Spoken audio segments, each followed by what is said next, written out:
చేతిలో భీకరంగా ఉంటుంది. మనం చాలాసార్లు హోమాలు చేసాం అమ్మవారిది మనతో పెడుతుంటే వాడు ఘాట్ వచ్చేసి అనవసరంగా నేను ఉన్నాను ఒక్కడే ఉన్నాను వచ్చి దౌర్జన్యం చేసేస్తాను. వచ్చి ఆపడానికి అవకాశం కుదరలే. కాళ్ళు పట్టుకుంటా అని చెప్పినా కూడా వెళ్ళలేదు. వీడియో కూడా ఉంది నాకు. ఈ పాలనలో ఇవే ఎక్కువైంది.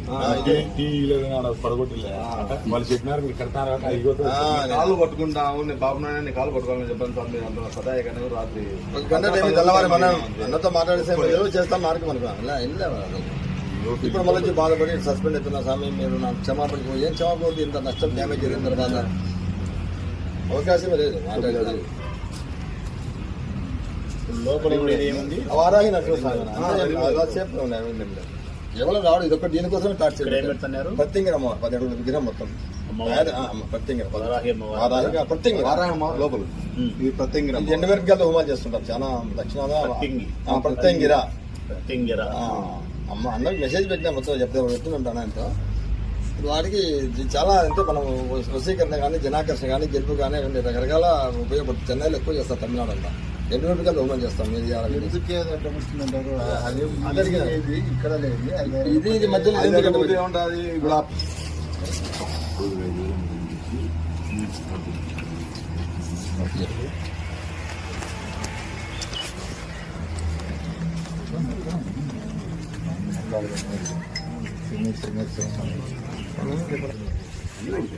అదే మొత్తం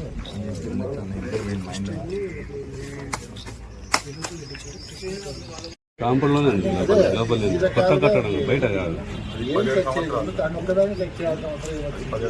అది రాత్రి మళ్ళా రాత్రి మధ్యలో ప్రత్యంగిర అమ్మవారు పెట్టాలని వాళ్ళు ఒకరో ఇద్దరు ఇవ్వనాలి.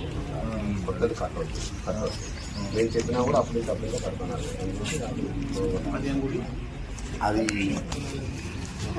వ్యభిచారం అన్ని భద్రపల్లి కాదన్నా మనం గమనారాయణ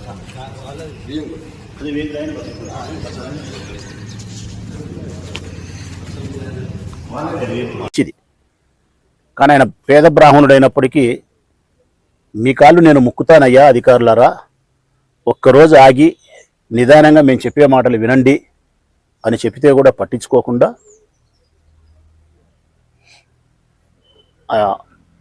కొత్తగా కడతా ఉన్నటువంటి పూర్తిగా కాబడినటువంటి మందిరాన్ని ధ్వంసం చేసినారు.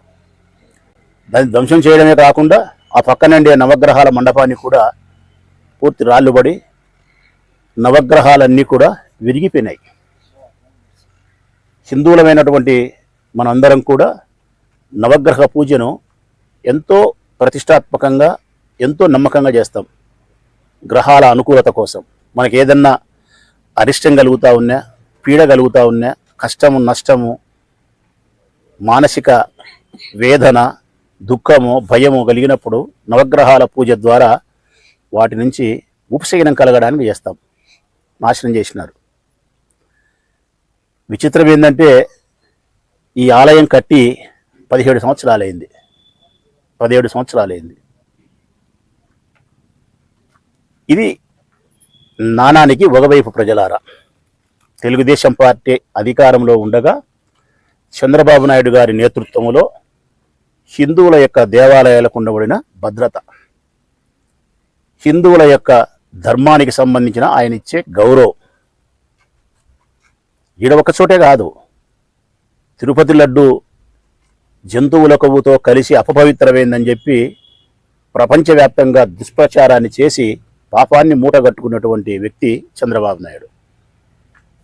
తిరుమలలో తిరుపతిలో కానీ సింహాచల అప్పన్న కానీ ఈ 1.5 సంవత్సర కాలంలోనే 3 చోట్ల సరైనటువంటి పరిపాలన విధులను నిర్వహించక ప్రభుత్వం తొక్కిసలట దారికి 10ల సంఖ్యలో మరణాలు సంభవించడం. ఇంకా దారుణం ఏంటంటే మాకెంతో దుఃఖం కలిగేది, మేమెంతో ఆరాధనా భావంతో పూజించే విజయవాడ కనకదుర్గమ్మ తల్లి, విజయదుర్గమ్మ తల్లి మాకు సంపూర్ణమైనటువంటి విశ్వాసం. ఆ తల్లి దేవాలయానికి కరెంటు బిల్లు కట్టలేదని కరెంటు కట్ చేసినారు. ఇది ఎంత సోద్యమో నాకైతే అర్థమే కాలే.